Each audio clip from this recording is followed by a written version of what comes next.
চতুর্থ দল হিসেবে ২০২৬ বিশ্বকাপে খেলা নিশ্চিত হয়ে গেছে লিওনেল মেসির দলের।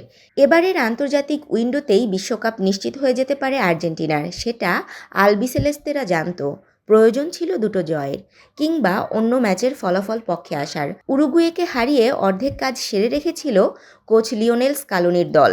আজ উরুগুয়ে বলিভিয়ার ম্যাচের ফলটা পক্ষে আসতেই পুরো কাজটা মাঠে নামার আগেই হয়ে গেল আর্জেন্টাইন প্লেয়ারদের।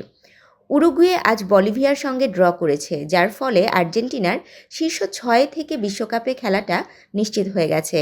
কনমেবল বিশ্বকাপ বাছাই পর্বের শীর্ষে থাকা আর্জেন্টিনার পয়েন্ট এখন ১৩ ম্যাচে ২৮।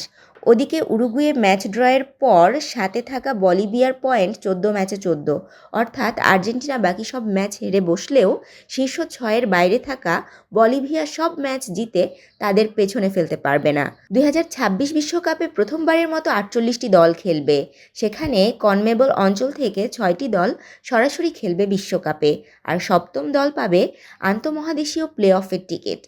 উরুগুয়ে বলিভিয়া ম্যাচ ড্র হয়ে যাওয়ার ফলে আর্জেন্টিনা চতুর্থ দল হিসেবে পেয়ে গেছে বিশ্বকাপের টিকিট। এর আগে প্রথম দল হিসেবে বিশ্বকাপে নাম লিখিয়েছিল জাপান, তারপর নিউজিল্যান্ড আর ইরানও কেটে ফেলেছে যুক্তরাষ্ট্রের টিকিট।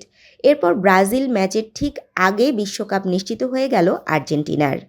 তাশরিফা তৃষা, তরঙ্গ টিভি, ঢাকা।